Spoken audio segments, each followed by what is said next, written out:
Shalom and good day all, this is Tehillim29 back again for another Fool's Gold review. To those who don't understand how this works, I'll give you a quick brush over as to how it does. In Fool's Gold, I rate the cover, the art and the story, and also how much I think all three are actually worth. And this is where the currency conversion comes in as well, and it sort of relates back into, is this comic worth actually picking up? That's the question that needs to be answered. And starting off with the comic price, it is $3.99, and that translates or converts over in Australian dollars to $7.15. So it's time to start off with the very first thing that you see on the list in regards to Fool's Gold. Does this cover in any way help in the shaping or indicate something that happens within the story? Surprisingly, it does, and to which I gave the cover a 7 out of 10, to which I believe it's worth $1.50.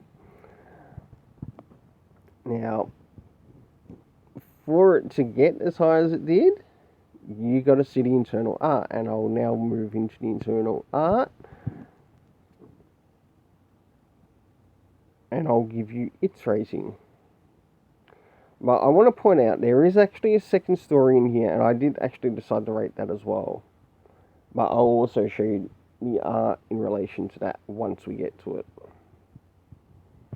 And yes, this is in black and white, to which I think it should actually be about $2.99, not $3.99.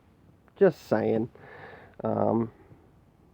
Plus, if it was $2.99, this would end up going over the actual amount that it's worth.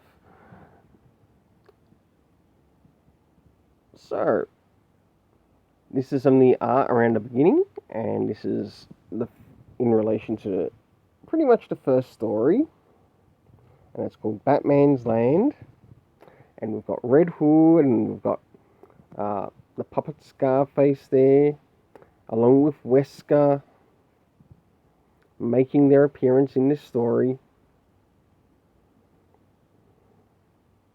I'll now move to the art towards the middle. Now, this is some of the art towards the middle. Quite enjoyable for what it was. I can understand why some people didn't enjoy it that much. But there are some pros as well as cons to this story.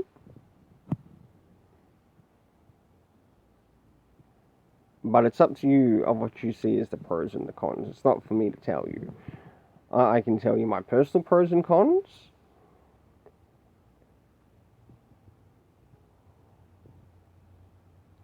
If I were to add one thing, I think the story could have had a little bit more meat to it. And now the art towards the end. Yes, you cop a bit of a spoiler here. Who isn't? And if you've already read it, you won't be too worried by it. To which Red Hood is encountered by the members of the Bat family, which is really nice to see. So, for the art in this, I gave it a 6 out of 10, to which I believe it's worth $1.25. Now the story. Moving into the story, as you know, I enjoy certain things, so we had to point out location. We didn't get any indication of what time this actually takes place, even though it's called Future State Gotham. Personally, I think they'd be better off calling it DC Beyond, if they want to set something in the future. At least then you can cover more of the world map of the DC universe.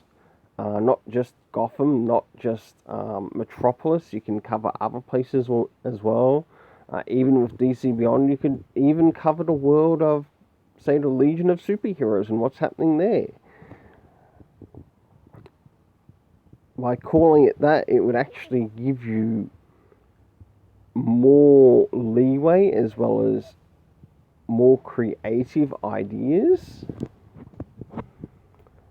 But time to jump to the point. It does cover that we're in Gotham. We do happen to encounter Red Hood and Scarface along with Wesker. We also get some of the news reports in regards to the cast. Peacekeeper, Peacekeeper 3, so we get the first one as well as the third one. We get the members of the Bat family making an appearance. And of course, Peacekeeper Red being Red Hood, who has infiltrated the Peacekeeper organization, which is connected to the magistrates. For this, I sort of gave the story a 6 out of 10, to which it gives it $1.25, again, giving an overall total of $4. Doesn't meet the total of where it's meant to get to. If it was just on this story alone, the answer is no. And this is why it ends up in Fool's Gold. And it will be in Fool's Gold for a while until the story solidifies and is able to be brought across to the comic reviews. So I want to move into the second story. As you can see, the title of this story is called The Third Mask. It involves Batman plus a new villain that he is encountering. Of course, we've got a writer or storyteller that not many people might know who it is. It's believed that he is connected to writing Akira, and he decided to have a go. I think if it's one thing people also forget about some of the Japanese storytellers, including the manga storytellers. I'll give you one example, Death Note. For example, Death Note works more on a psychological aspect as well as metaphorical. So when I read this story, this is how it felt like it came across.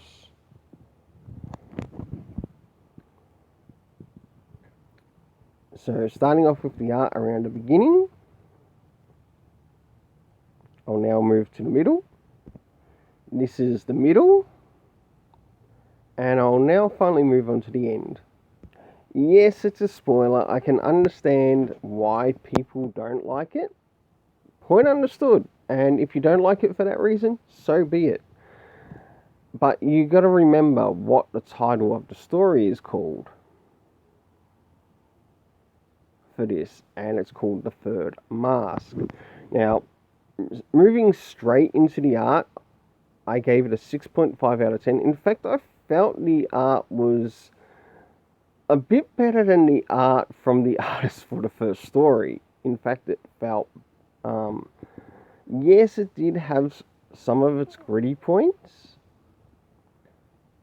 but it's not just about the gritty points. It's also how in manga art, how it uses its shading as well as other things to point out things within the scene. To which I gave it a 6.5 out of 10, making it $1.40. Moving into the story, we get no indication of what time or when this takes place time-wise. We know it takes place in Gotham, and we encounter Batman in the cast as well as Gordon.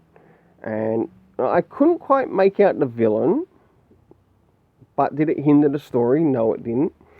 To which I gave the story, that's right, a 6.5 out of 10, which makes it higher than the story than the future state Gotham. The reason is,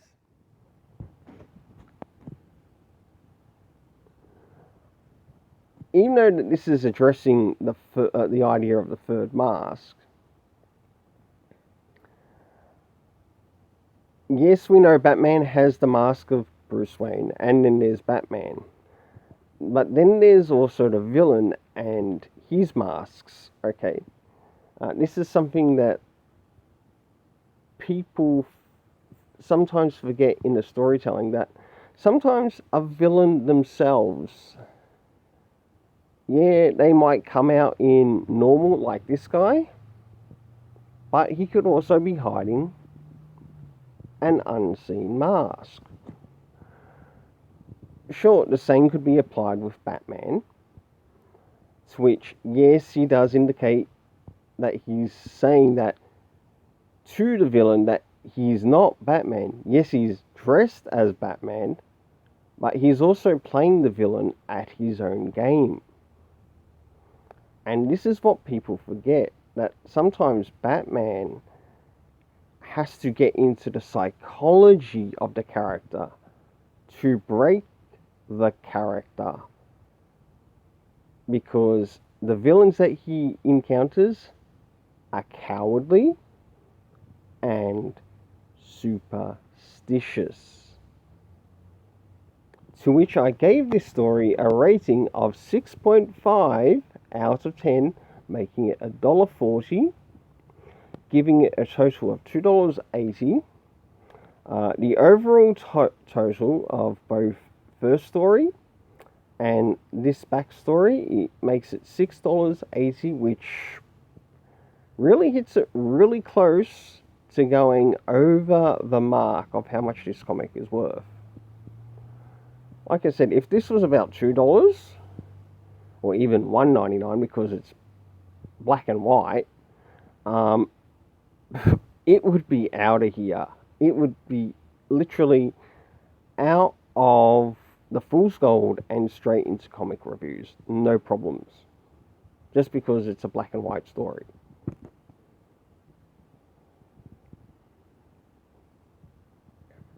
Well, until then, please don't forget to hit the like, share, subscribe, hit the notification bell. Until then, let's keep it colourful.